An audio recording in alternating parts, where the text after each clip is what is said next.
श्री स्वामी समर्थ महाराजांना जन्म आणि मृत्यू दोन्ही नाही, मग ते प्रकट कसे झाले? प्रकट दिनाचा हा इतिहास तुम्हाला माहित नसेल तर हा व्हिडिओ पूर्ण बघा. श्री स्वामी समर्थ महाराज हे आंध्र प्रदेशातील श्रीशैल जवळ असलेल्या कर्दळी वनातून प्रकट झाले. 1459 साली श्री नरसिंह सरस्वती स्वामी महाराज यांनी गाणगापुरास निर्गुण पादुका स्थापन केल्या व त्यानंतर श्रीशैल यात्रेचे निमित्त साधून ते कर्दळी वनात अदृश्य झाले. याच कर्दळी वनात सुमारे 300 ते 350 वर्ष महाराजांनी कठोर तपश्चर्या केली. या काळात मुंग्यांनी त्यांच्यावर वारुळ रचले. एक लाकूड तोडत असताना त्याची कुऱ्हाड ही या वारुळावर पडली आणि त्या वारुळातून रक्त वाहू लागले.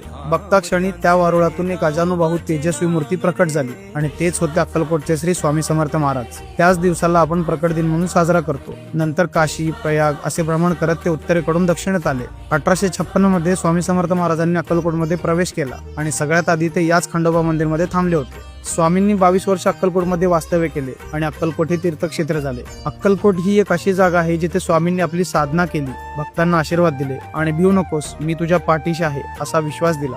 तुम्हाला कधीही वेळ मिळाला तर एकदा अक्कलकोटला नक्की भेट द्या, कारण स्वामींच्या दर्शनाच्या वेळी एक वेगळीच आध्यात्मिक ऊर्जा जाणवते जी शब्दात सांगताच येणार नाही.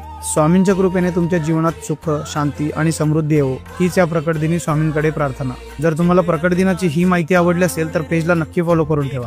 जय श्री स्वामी समर्थ.